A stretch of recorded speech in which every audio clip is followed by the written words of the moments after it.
بسم الله الرحمن الرحيم.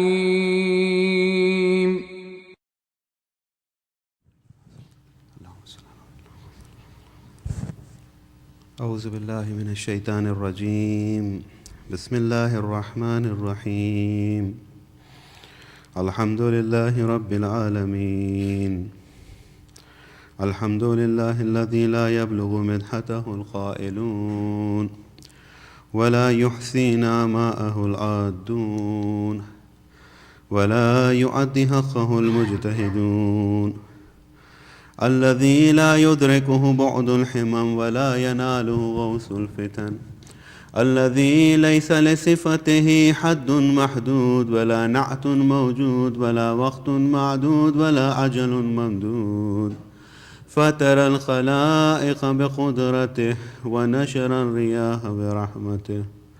اللهم أفز صلة سلواتك وسلامة تسليماتك على أفضل التعينات المفاضة من العماء رباني، وآخر التنزلات المضافة إلى نوع الإنساني. كان الله ولم يكن معه شيء ثاني، محصي لعوالم حضرات الخاص في وجوده، وكل شيء أحصيناه في إمام المبين.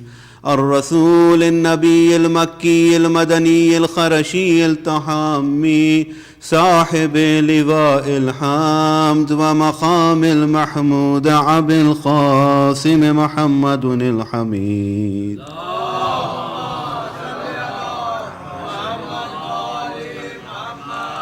وعلى أخيه وثحره وابن عمه وخليفته من بعده وقائد الغر المحجلين، يعصب الدين إمام المتقين، أمير المؤمنين علي بن أبي طالب.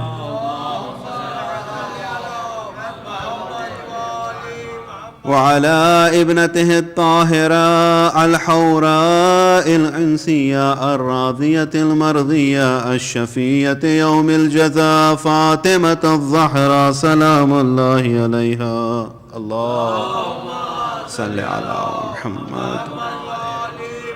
وعلى سبتي الرحمة وسيدي شباب أهل الجنة الحسن والحسين. اللهم صل على أئمة المسلمين علي بن الحسين ومحمد بن علي وجعفر بن محمد وموسى بن جعفر وعلي بن موسى ومحمد بن علي وعلي بن محمد وحسن بن علي وحجة القائم المنتظر المهدي. اللهم صل على حججك على عبادك وأمنائك في بلادك. اللهم سهل منهجهم وعجل في فرجهم، وجعلنا من محبيهم ومواليهم وشيعتهم. ولعنة الله على أعدائهم أجمعين من يومنا هذا إلى قيام يوم الدين. بسم الله الرحمن الرحيم. صلوات.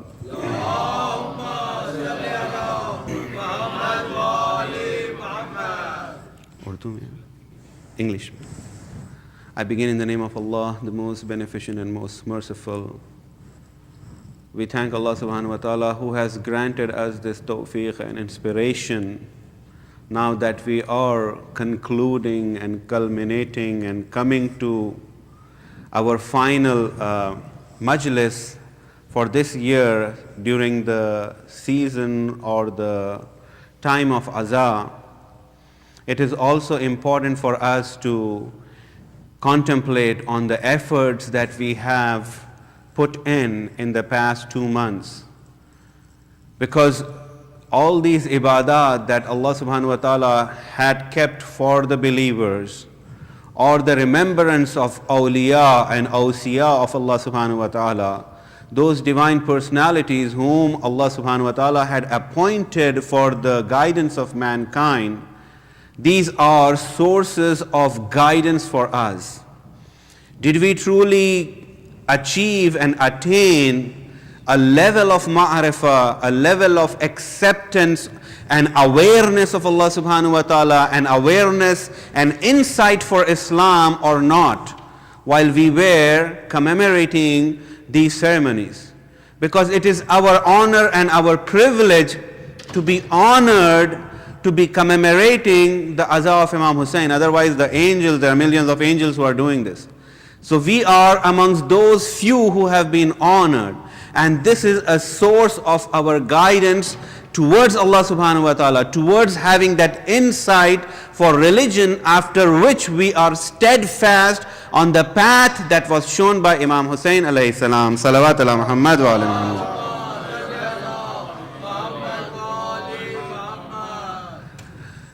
Since the beginning of the year, I have been sort of contemplating, especially with my young brothers and sisters, to think about resolutions. Especially New Year is also just, we have gone past the New Year, and we have the tradition as a society now, not just as a religion, to have these New Year resolutions that people make. And Quran says when fasting is accomplished, Allah subhanahu wa ta'ala has prescribed fasting for us so that we could attain taqwa, la'allakum tattaqun. Fasting has been prescribed for a purpose. So azadari of Imam Hussein also has been prescribed for a purpose. Now it coincides with the New Year, so we know that the mainstream society also comes up with resolutions at the beginning of the New Year. But if you see the statistics, they say that those of who make New Year resolutions and who are sure that they are going to go through those New Year resolutions, they say that 50% of them who make New Year resolution, out of that, half of them know for sure that they are going to go through it. They are going to accomplish those resolutions. However, 88% of them fail. So like 90% people don't even,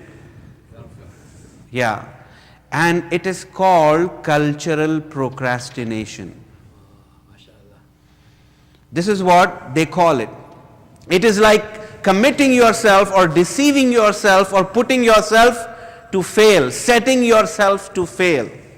That is what we do culturally as a society. Make all these resolutions so that we don't fulfill it. And another aspect of these resolutions is that we make resolutions that are purely materialistic. Either they are based on accomplishing our health, meaning we want to lose weight. That is, some of the things that are very, very high on the list. In fact, there is a very high peak in terms of the membership that all these health clubs have during the beginning of the year, because so many people make resolutions that they are going to lose weight, they are going to look fit, or the other commitment they have is financial commitment. If they have mismanaged their finances, they come up with a resolution that this year I'm going to manage my finances. And the article that I happened to look on this subject, it mentions that it was 100 years ago, that was the last time people used to make resolutions to uplift them spiritually. So there are no resolutions to uplift spiritually in the mainstream society. And it was thousands of years ago that people used to make New Year resolutions to please gods, to go through and reform themselves. So that was the spirit in the beginning. Now it has eroded, it has come to a point where we can only think of in material terms, that too of our health or our finances. So now what I wanted, my dear brothers and sisters, was to coincide this with the outcome of azadari that we have, that let us not be part of those statistics which are 88% who set themselves to fail. Let us set ourselves to succeed in the light of the teachings of Ahlul Bayt. And if we do not do it, then we have missed this opportunity that Allah subhanahu wa ta'ala had granted us, as a result of which we are going to be accountable on the day of judgment. That Allah would say that I had provided you an opportunity, that I had not given it to millions and billions of people. and you were right there, and you knew what was haq, what was right, but you did not follow through. So let us not fall into cultural procrastination, but be steadfast on the message and on the teachings that Imam Hussein has taught and the ashab of Imam Hussein has taught us, so that we can carry forward and we become the manifestation of the teachings of Ahlul Bayt alayhi salatu wasalam. Salawat ala Muhammad wa ala Muhammad.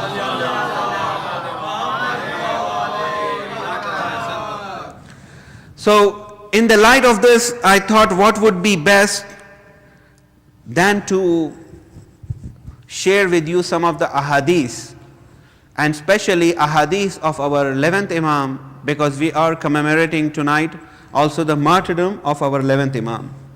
So I'm going to very quickly move forward, and I will leave it up to you to contemplate on most of these ahadith, because if I start elaborating, I might not be able to go more than one or two. But they are very short sayings, and they are filled with the knowledge and wisdom that is essential. And the other aspect, my dear brothers and sisters, is that it is one thing that we make, or we decide, or we determine, or we have the intention. But when you are making those intentions in a place which is filled with divinity and reverence due to the commemoration of Imam Hussein, it's something else. The inspiration and the tawfiq that Allah subhanahu wa ta'ala is going to grant us is not coming because we deserve it. It comes because of the farshe aza, because of the aza that we are commemorating. Allah would give us that tawfiq. Salawat ala Muhammad wa ala Muhammad.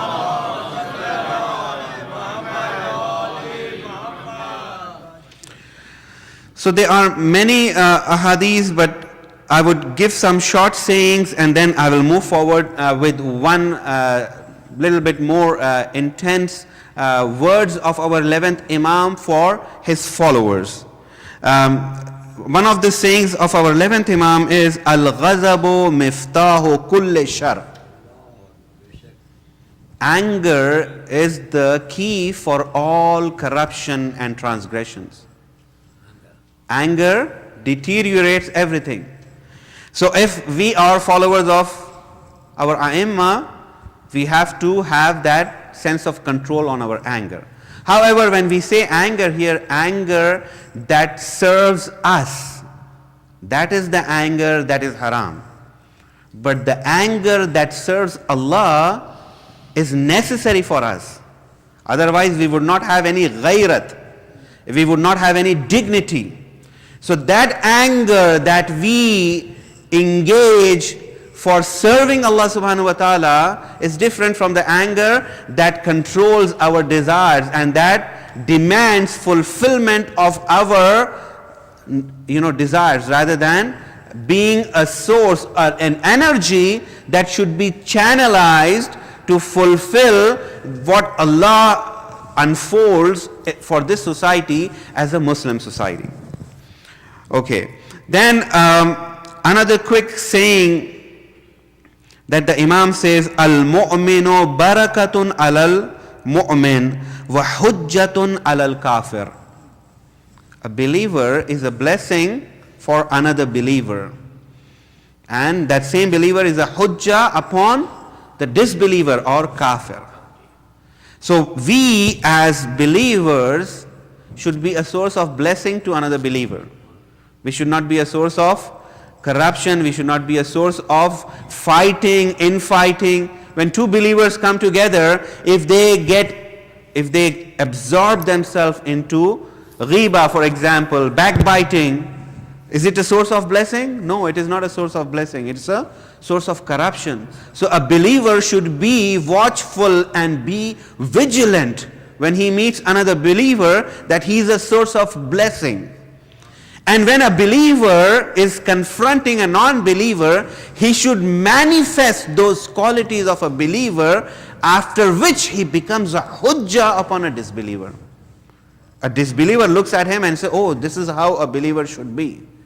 Not that we also look like them, act like them, talk like them, and all our belief system and all our sincerity to Islam confines to these four walls of this center. No. When we go out, when we are in shopping malls, when we are in our workplaces, when we are in our places of education, we should reflect the character of a believer, after which a disbeliever sees that this is how a Muslim is, this is how a mu'min is. And so he is inspired by that. Salawat ala Muhammad wa ala Muhammad.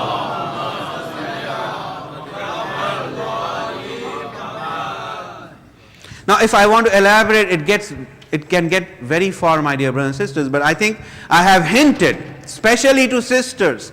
We have strived so hard and we have contemplated and we have tried to feel the pain of Ahlul Bayt, although we cannot comprehend the pain of Ahlul Bayt, especially the not having the hijab of Hazrat Zainab Salamullah alayha. And after passing of these days, if we want to reflect ourselves, manifest ourselves as Kaniz Zainab, as somebody who follows the footsteps of Zainab, then we should reflect that character in our society. Then another verse, another hadith from our 11th Imam, Khalbul Ahmaqi fi famihi wa famul Hakime fi qalbihi. The heart of Ahmaq, the heart, yes, I'm trying to avoid that word here. The heart of lame person, सादा लो जिसे कहते हैं, lame person is in his mouth. He speaks his heart. Yes. Even before thinking. There is a saying of Amir al-Mu'mineen on similar lines. And the Imam says that the words or the mouth of a wise person is in his heart. A wise person speaks through his heart. Sometimes when we talk about heart, people think we talk about emotion. No, we are not talking about emotion. We are not talking about passions, uncontrollable passions. No. When we talk about qalb, we are talking about aql. We are talking about intellect. And this is what is meant here. The Imam is saying that a person, a naive person, his heart is in his mouth, and a wise person's mouth is in his heart. Salawat ala Muhammad wa ali Muhammad.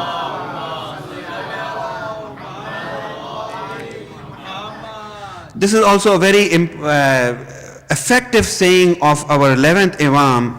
لا يشغلك رزق مزمون عن عمل مفروض. Do not let your engagement for sustenance that is guaranteed by Allah sway you away from the fara'is, from your obligations towards Allah subhanahu wa ta'ala.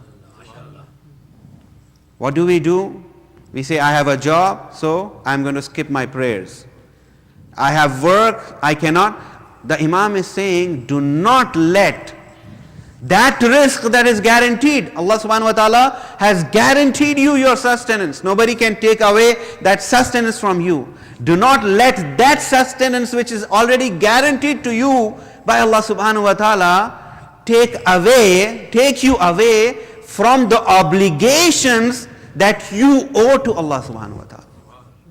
If we could just follow one phrase or one sentence that the Imam has said. And by the way, this Imam did not live very long. If you look at hukama, wise people in society, they live 80, 90, 100 years and then they become hakim in the mainstream society. The life of our 11th Imam was 28 years or 29 years. That's all. He was martyred by either he was 28 years old or he was martyred when he was 29 years old. And he, as an Imam, was in this world for 6 years. So those who are divinely inspired, they are Imam even while they are young. They are Hakim while they are young. Quran testifies Anbiya, how they were given hikmah while they were sabiya. There is a word of sabi, while they were young for the Anbiya. Or for that matter, you will find that Hazrat Isa, Jesus, proclaiming that he is the slave of Allah and he has been given the book by Allah and he is the appointed prophet of Allah while he is in the cradle. Yahya. Thank you very much. Salawat ala Muhammad wa ala.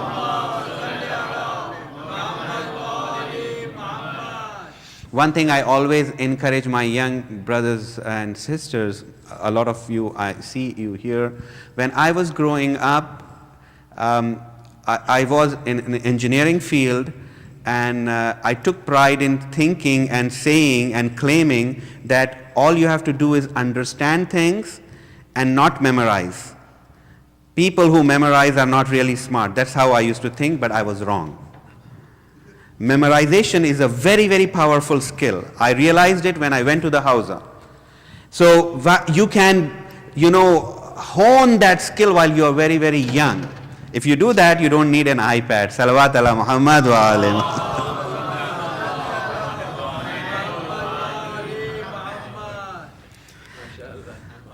Another saying of the Imam, Khaslatan laysa fawqahuma shay'un. There are two qualities, there is none above it. What are those two qualities? Al-imanu billah wa naf'ul ikhwan. The Imam says, our 11th Imam says that there are two qualities which cannot be superseded. They are the best.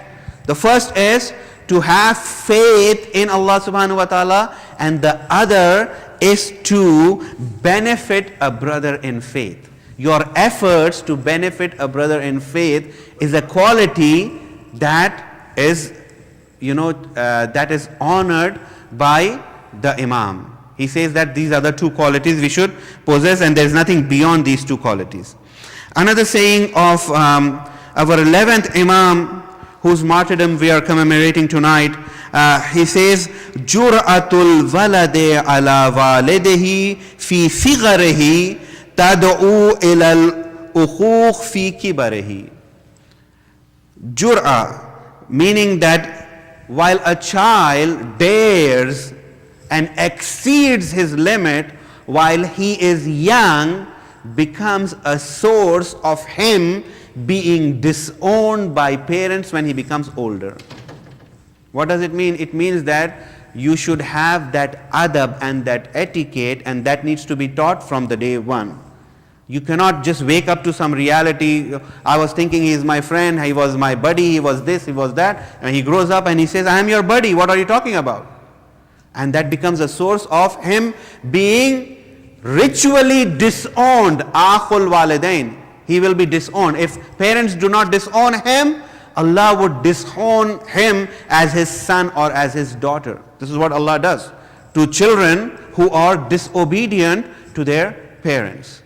But the duty also falls on the parents, as the Imam is saying, while the child is young, he should be taught those adab, those etiquette, after which when he grows up, he does not become a disobedient child. Salawat ala Muhammad wa ala Muhammad.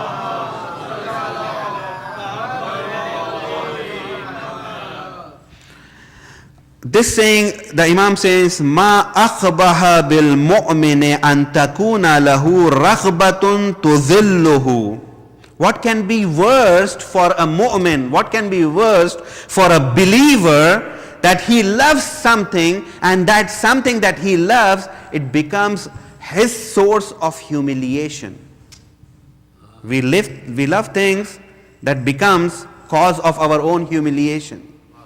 And that's what the Imam is saying. What can be worse for a believer? That he loves something, and that something that he loves itself becomes his source of humiliation. So we need to see where we are putting our love and our affection and our passions. Are those affections and our passions leading us towards our humiliation? We should be watchful of that. Another saying of our 11th Imam, ما من بلية إلا ولله فيها نعمة تحيط بها. There is no calamity, there is no bala that does not consist a blessing from Allah subhanahu wa ta'ala. So even while we are engulfed and surrounded by a calamity, there is always some blessing in disguise from Allah subhanahu wa ta'ala. So what does it show to us? It shows that we should never be, under no circumstances, be hopeless from Allah's blessing. Because Allah is so resourceful that even while we are surrounded by calamities, a blessing would penetrate that calamity and become a source of taking us out from that calamity. Salawat ala Muhammad wa ala Muhammad.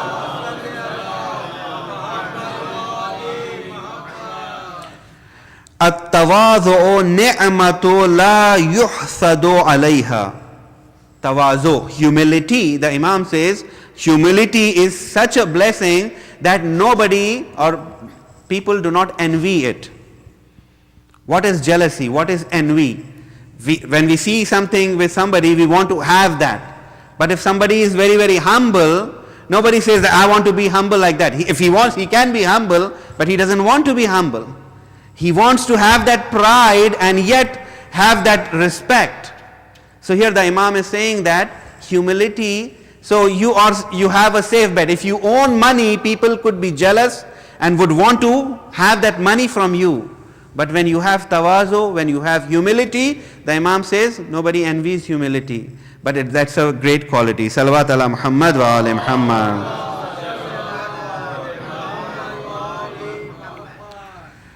Ju'ilatil khaba'isu fi bayt. The Imam says that all the corruption, if it is housed inside of a house, khaba'is, if they are put into, they are contained inside of a house, ju'ila miftahuhu al-kizb. Then the key to that house would be lying itself.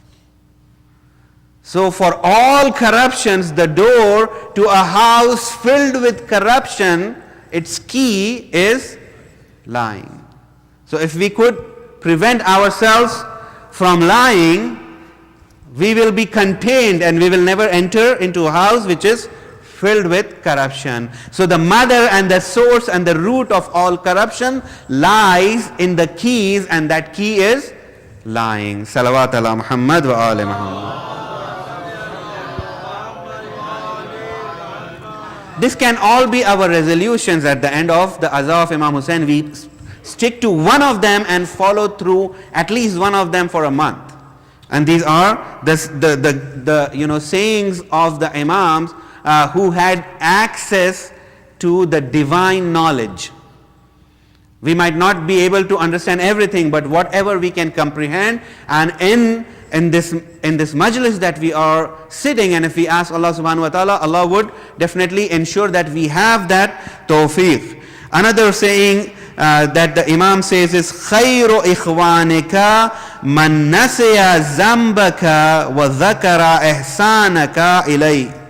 The best amongst you in brothers in faith are those who forget your shortcomings, who forget your weaknesses and remind others of your good qualities.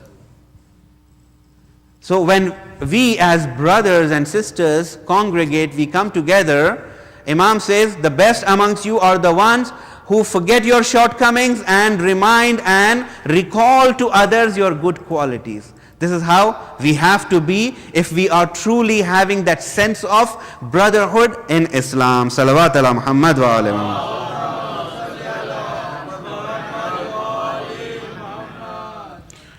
Another saying of our 11th Imam in which the Imam says, Man anasa billah istawhasha minan nas. Whoever attains that uns, that love and that compelling passion to connect to Allah subhanahu wa ta'ala, what happens as a result of that? He becomes very uncomfortable in the company of human beings. Now, somebody might think that, does that mean we go and isolate ourselves? No. In the tafsir of this saying of the Imam, the mufassirin or those muhaddithin who have done the tafsir, they say the Imam is saying that he does not like the company of a place where there is guna, where there is dunya, where there is a discussion of just the love of this world and what you can acquire from this world. Because you are connected to Allah subhanahu wa ta'ala. Please recite aloud salawat.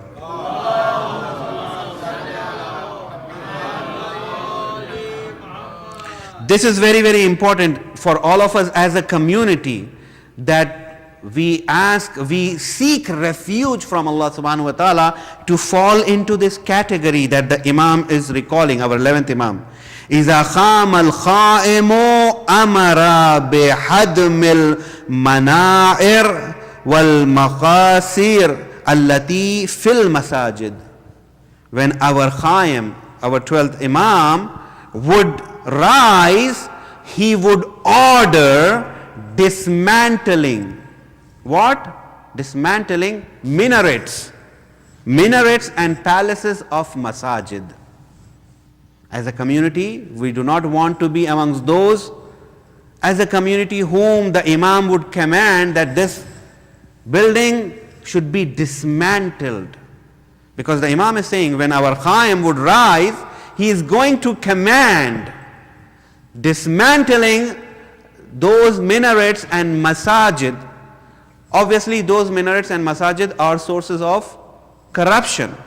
Inshallah, Allah would help us and protect us, especially with the azah of Imam Hussein, that we are steadfast and we do not become the misdaq of the words of the Imam here, because there are going to be masajid which are going to be dismantled by our Qayem. Which are those masajid? Those masajid are sources of corruption. Those masajid are sources of fitna. Those masajid are sources of shaking hands and giving and selling your deen for the sake of dunya. Please recite aloud salawat. Very good misdaq, mashallah.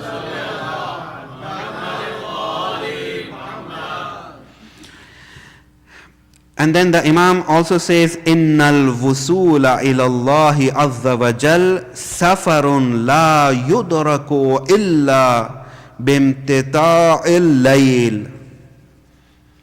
Wusul ilallah. We cannot attain the connection with Allah subhanahu wa ta'ala, the Almighty, or that journey of attaining that proximity and khurb of Allah subhanahu wa ta'ala cannot be attained unless and until we engage ourselves in Salatul Layl. So the Imam is inviting his followers towards Salatul Layl.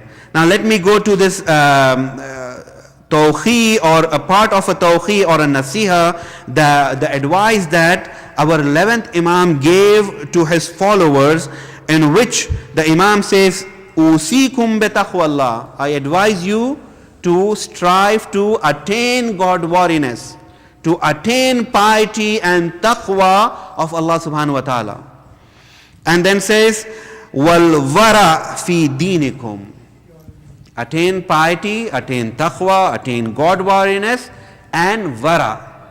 Vara itself is a quality that, if you recall, I'm sure you might have heard in the ahadith, there's a hadith that the Prophet of Allah, it is narrated by our 8th Imam, who narrates it from Amirul Mu'mineen Ali ibn Abi Talib.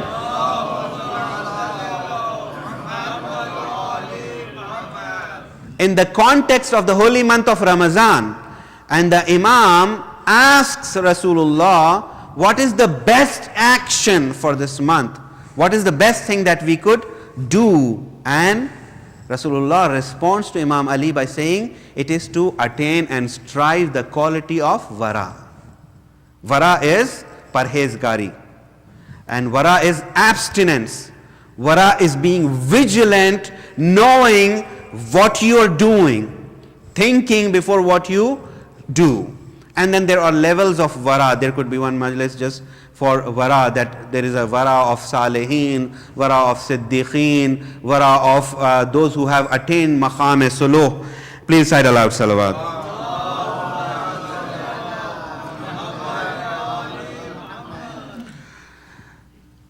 The Imam says, I advise you to attain taqwa and wara in your religion, wal ijtihad lillah, and to strive for Allah. Whatever your striving is, it should be for Allah, not for our nafs. We should be serving our Creator, not serving our desires. Wasidqul hadith, being truthful in your words. We have to strive to be truthful in our words. Do not mince words. Do not play with words. Do not try to deceive other people by our words. We have to be truthful in our words. Wa ada'ul amana, and to give back what has been given to you as a trust. If somebody gives you something, you have to return it, that trust that was given to you. From whom? From the one who has given you that amana. Min barre aw fajr. Whether that person is a good man or whether that person is a transgressor. If the amana was given to you, you have to return that amana to him. You cannot say, oh, he's an enemy of Allah, I'm going to keep everything in my pocket.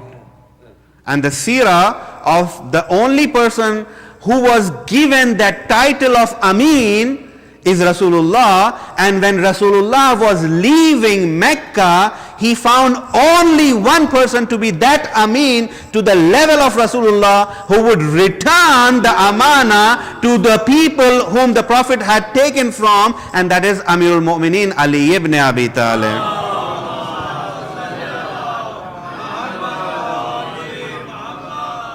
So we cannot, in the name of religion, deceive and justify and say, oh, you know, they are enemies of Islam, so we should go off. No.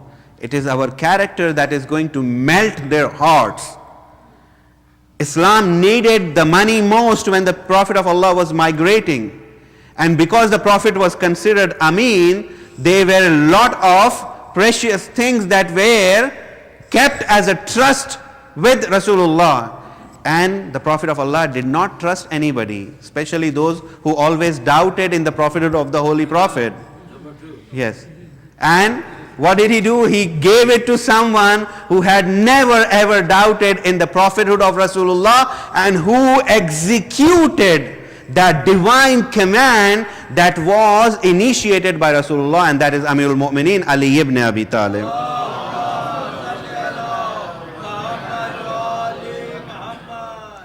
Then the Imam continues and says, so you should have taqwa, you should have wara, you should strive for the sake of Allah. 4 points. You should be truthful in your words.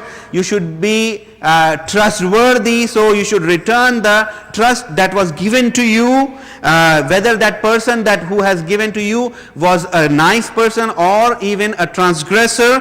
And then the Imam says, وَطُولُ السُّجُودِ. You should engage yourself in extensive prostration, not just finishing off quickly and then moving on. And وَحُسْنُ الْجَوَارِ, and having good interaction, social interaction with your neighbors. Being kind to your neighbors. The Imam is not saying being kind to your Muslim neighbors, no. Whether they are Muslim or non-Muslim, if they are your neighbors, this is what the Imam expects from us. Where Imam is talking about taqwa, where he's talking about ijtihad, where he's talking about extensive sajda, he's also talking about being kind and nice to your neighbors. And then the Imam finally says, فَبِهَذَا جَاءَ مُحَمَّدٌ صَلَّى اللَّهُ عَلَيْهِ وَآلِهِ وَسَلَّمَ. It is for this that the Prophet of Allah had come. The Prophet of Allah had come just for this. What is that? Taqwa, wara, and then ijtihad for Allah, sidqul hadith for truthfulness, ada'ul amana returning the trust, and tul sujud for prostrations, extensive prostrations, and being kind to your neighbors. After this, the Imam said, this is the reason the Prophet was sent. The Prophet came because of this. Sallu fi asha'irihim, and pray along with them. Washhadu jana'idhahum. The Imam is saying, be a social human being. Do not isolate yourself. When you are striving towards Allah, it does not mean you become a monk. You be in the society and witness and go along with the funerals. If they pass away, be a witness to that funeral. Go to the janaiz home. Wa udu marzahum. Go and visit their mariz, those who are sick. Wa addu huquqahum. Return to them their rights. If you possess something that belongs to them, return it to them. Give them their rights. فَإِنَّ الرَّجُلَ مِنْكُمْ إِذَا وَرَعَ فِي دِينِهِ وَصَدَقَ فِي حَدِيثِهِ وَعَدَّ الْأَمَانَةَ حَسَّنَ خُلْقَهُ مَعَ النَّاسِ قِيلَ هَذَا شِيعِيٌّ. Because the Imam says, when a person amongst you practices wara, abstinence in his religion, fi dinihi, wa sadaqa fi hadithihi, and is truthful in his words, and returns the trust that was given to him, he is trustworthy person, wa hassana khulqahu, and beautifies his character, his akhlaq, ma'an nas, with people. When he interacts with people, he has a good, akhlaq. The Imam says, Anas khila, then he said, Hadha shi'iyun. This is the sign of the Shia. He is the Shia. This is the Shia of our 11th Imam, my dear brothers and sisters. فَيَثَّرُونِ ذَلِكَ, and this is the source of our pride and happiness. If you do this and you are called a Shia, then we are going to be happy. Salawat ala Muhammad wa ali Muhammad. Ittaqullah wa kunu zaynan wa la takunu shayna. Strive and be wary.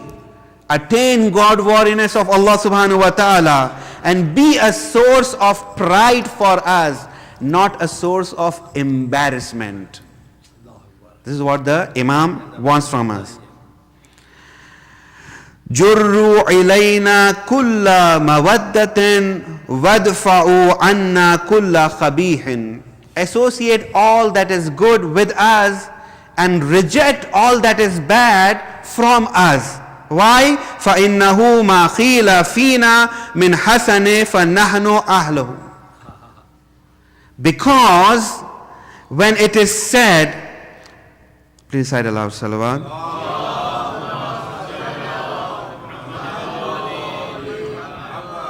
What is good, when it is said for us, it is said because we deserve it.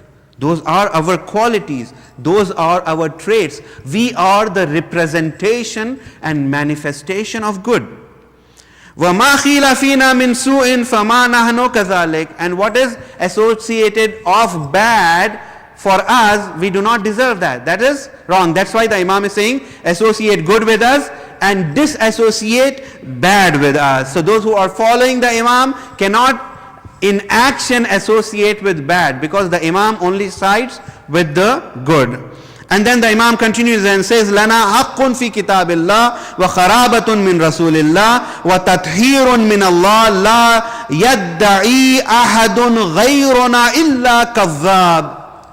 There is a relation. Allah, we have rights that have been given to us by the book of Allah. We have that association and the proximity and nearness to the Prophet of Allah, and we have been purified. We were the ones who were given that tathir.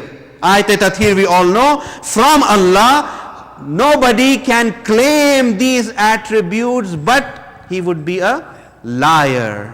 So this is only associated, these qualities associated with us. So what should we do? Akseru zikr Allah wa zikr al-maut wa tilawat al-Quran wa salat ala nabi. Allahumma salli ala. Remember extensively. Remember Allah extensively. What should you do? As his followers, remember Allah extensively. Remember death extensively. And recite Quran extensively. And say the salawat upon Muhammad wa ala Muhammad extensively.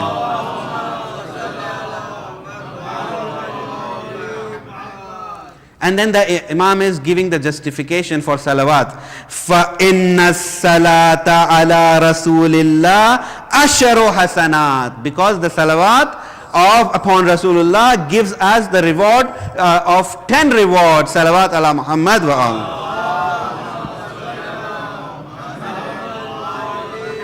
احفظوا ما وصيتكم به. Protect, memorize, hold on to what I have advised you. And then the Imam makes dua for his followers. My dear brothers and sisters, this is the kind of Shia the Imam expects from us. And if we have come to conclude our azan, this is what is set for us. This is our threshold where we have to strive and become better. Now when the Imam, during the life of this Imam, there were people, when the Imam was martyred, those who came out as Shia, there was one group that was called Waqifiyya. They said the Imam was never martyred, he never passed away, he is living. So they did not accept the 12th Imam. They are called Waqifiyya. Then there was another son of the Imam whose name was Ja'far, and they were people who brother of the Imam who associated themselves with Ja'far, and that group is called in history Ja'fariyya. However, the word Ja'fariyya has now a different meaning. That means Isna Ashari, the Imamiyya, they are called now Ja'fari. But at that time, those who associated themselves with Ja'far, the brother of the Imam, and considered him to be the Imam, they were called the Ja'fariyya. There was another brother of the Imam, some of them went to him and they were called Muhammadiyya. So these are all Shias, they got split up. And some of the experts in the history of Tashayyo, they say one of the reasons of these deviations was the money itself, the money of khums. Some of the Wokala and the historians mention that the system of the distribution and channelizing khums was also very well established by our 11th Imam. And our 11th Imam established and made Wokala, they were representatives who used to get the khums and other sadaqat and all that were supposed to come to the Imam, because the Imam was under strict guard by the Mu'tamid and the Khulafa of Abbasi before him. And so these Wokalas were the ones who used to collect the funds. But when the time came to return to its owner, they got greedy and they came up with divisions only to proclaim that money. So as believers, my dear brothers and sisters, we should not write off very easily that we are Shia, therefore we are entitled to all these ni'mat. Because we could be in a situation deviating and not knowing. And this is how it was for our 11th Imam. Just like our 10th Imam and 11th Imam were under pretty similar situation as our 8th Imam was during the time of Mamun. How Mamun invited our 8th Imam to Khurasan and kept a close watch and a close guard. That is how our 10th and 11th Imam were closely guarded. However, some of the ashab or the wukala who were very, very trustworthy, like Usman bin Saeed, he was the wakil or the representative of our 10th Imam, he was the representative of our 11th Imam, and then our 12th Imam. So they were great personalities like Usman bin Saeed also. So we should ensure that we are steadfast on the teachings of Ahlul Bayt. My dear brothers and sisters, when our 11th Imam was martyred and he was given poison, he was 29 years old.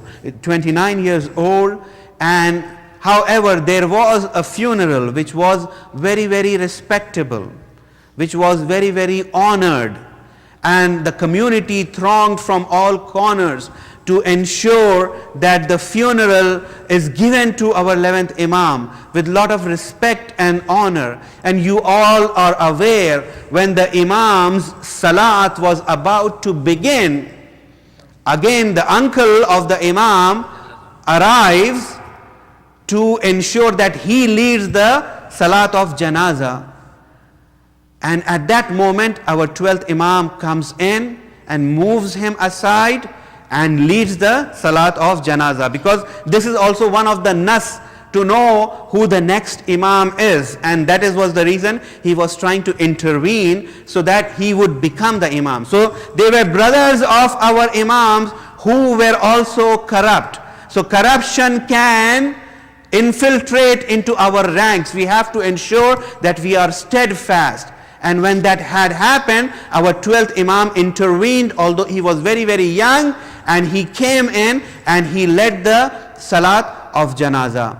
عزیزو، یہ آخری مجلس ہے اور اسی سے ہماری عزا کا اختتام بھی ہوتا ہے، اور 11ویں امام کی شہادت کی مناسبت بھی ہے، اور اختتام ایام عزاداری سید الشہداء بھی ہے، اور یہ بڑی سعادت تھی کہ خدا نے ہمیں عطا کی، عنایت کی، جس میں ہم نے اپنے گناہوں کی مغفرت اور اس کی تلافی اور اپنے آپ کو ریفارم کرنے کی جو کوشش ہو سکتی تھی وہ ہم نے ان ایام میں کی، لیکن یہ برکات ہم سے اب چھوٹنے والی ہیں، اس لیے کہ اس شدت کے ساتھ عزا برپا نہیں ہوگی۔ لیکن مومن کا قلب، جیسا کہ اہل بیت فرماتے ہیں، اس کے قلب میں حرارت محبت و مودت سید الشہداء ہوتی ہے۔ تو یہ حرارت اور یہ گرمی ہمارے قلوب سے ٹھنڈی نہیں ہونی چاہیے۔ امام کا ذکر ہے، امام کو اپنا وطن نہیں تھا، سامرہ تھا، وہاں پر امام کو شہید کر دیا گیا، زہر دے دیا گیا، اور امام کی شہادت واقع ہوتی ہے۔ ہمارے 12ویں امام موجود ہوتے ہیں، نماز جنازہ پڑھاتے ہیں، بہت غمگین ہیں، حزن سے بھرپور ہے، لوگ انہیں پرسا بھی دے رہے ہیں۔ لیکن میں ہاتھ جوڑ کر اپنے امام جنازہ، امام زمانہ سے کہوں گا، مولا آپ جب یتیم ہوئے تھے تو آپ کو اصحاب عثمان بن سعید جیسے اصحاب تھے جو تسلی دینے والے تھے، اور حکیمہ خاتون جیسی پھوپھی تھی جو آپ کو تسلی دینے والی تھی۔ مولا جب علی کی اولاد کربلا میں قتل کر دی گئی، جب حسین کے فرزند کربلا میں قتل کر دیے گئے، جب حسین کربلا میں قتل کر دیے گئے، تو وہاں پر کوئی بچوں کو تسلی دینے والا نہیں تھا، کوئی بچوں کو دلاسا دینے والا نہیں تھا۔ شمر کے تماچے تھے، شمر کا تازیانہ تھا، شمر گھرکتا تھا، بچوں کو گھرکتا تھا، تماچے مارتا تھا، دامن میں آگ لگا دیتا تھا۔ اجرکم علی اللہ۔ عزیزو، ہمیں معلوم نہیں ہے کہ ہماری عمر ہمیں اس بات کی فرصت دے کہ اگلے سال ہم حسین کا ماتم کرے، اس فرش عزا پر دوبارہ آ سکے۔ اگر یہ ہماری آخری مجلس ہے تو مولا ہمارا آخری سلام قبول کیجئے، بی بی ہمارا آخری پرسہ قبول کیجئے۔ اپنے وقت کے امام سے ہم دست بستہ عرض کریں گے، مولا ہمارا پرسہ قبول کیجئے مولا. اگر ہم زندہ رہے تو پھر آپ کا ماتم کریں گے, آپ کے جد کا ماتم کریں گے, لیکن اگر مر گئے تو اپنی قبور میں سید الشہداء کا ماتم کریں گے, عزیزو حسین کا ماتم کریں گے. امام زمانہ یتیم ہوتے ہیں. سامرہ میں 11ویں امام کو اپنے مکان میں دفن کیا جاتا ہے, بہت عزت و احترام سے دفن کیا جاتا ہے, اصحاب اطراف میں ہے, لیکن ہائے کربلا میں رسول کا نواسا اتنا بے بس ہو گیا تھا. انصار و آوان کی کمی تھی, یہاں تک کہ 6 ماہ کا علی اصغر بھی لبیک کہہ کر اپنی جان حسین پر سے فدا کر دیتا ہے. یہاں تک کہ حسین میدان میں آ جاتے ہیں, عصر کا ہنگام ہوتا ہے اور حسین عاطف غیبی سے ندا آتی ہے, یا ایتھا النفس المطمئنہ ارجعی الی ربک. حسین تلوار کو نیام میں رکھ لیتے ہیں اور پھر وہ دشمنوں کا حملہ ہوتا ہے کہ حسین پشت فرس پر تھم نہیں سکتے, زمین پر آتے ہیں, اماں کو صدا دیتے ہیں, اماں آئیے اماں, آپ نے وعدہ کیا تھا. یہاں پر خون کی آندھیاں, سیاہ آندھیاں چل رہی تھی. ایک مرتبہ زینب میدان میں چلی آتی ہے, عمر سعد تو دیکھ رہا ہے میرا ماں جایا شہید کر دیا جا رہا ہے. حسین غش سے اٹھتے ہیں, زینب چلی جاؤ, زینب قیام کی طرف چلی جاؤ. ایک مرتبہ زینب واپس آتی ہے, زمین کو زلزلہ ہوتا ہے. سید سجاد پھوپھی اماں خیمے کے پردے کو اٹھائیے, پردہ ہٹاتے ہی سید سجاد بلند ہوتے ہیں. السلام علیک یا ابا عبداللہ, السلام علیک یا ابن رسول اللہ. پھوپھی اماں میرے بابا کے سر کو تن سے جدا کر دیا. سیعلم الذین ظلموا ای منقلب ینقلب انا للہ و انا الیہ راجعون. بار الہ تو ہماری قلیل عزاداری کو قبول فرما, ہمیں کوئی غم نہ ہو سوائے غم حسین کے. جملہ مومنین و مومنات کے حاجات کو برلا, جو مقروض ہیں ان کے قرضوں کو ادا فرما, جو بیمار ہیں بحق بیمار کربلا شفا عنایت فرما. تعجیل فرما ظہور قائم آل محمد میں. جہاں جہاں مومنین بستے ہیں ان کی جان و مال و آبرو کی حفاظت فرما.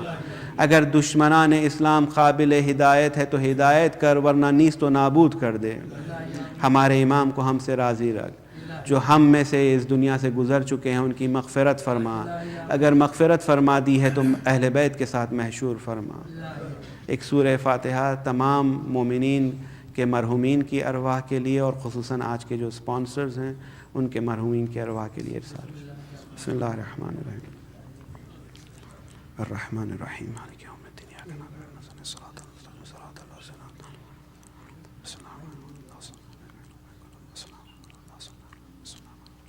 اللہم صل یا حسین.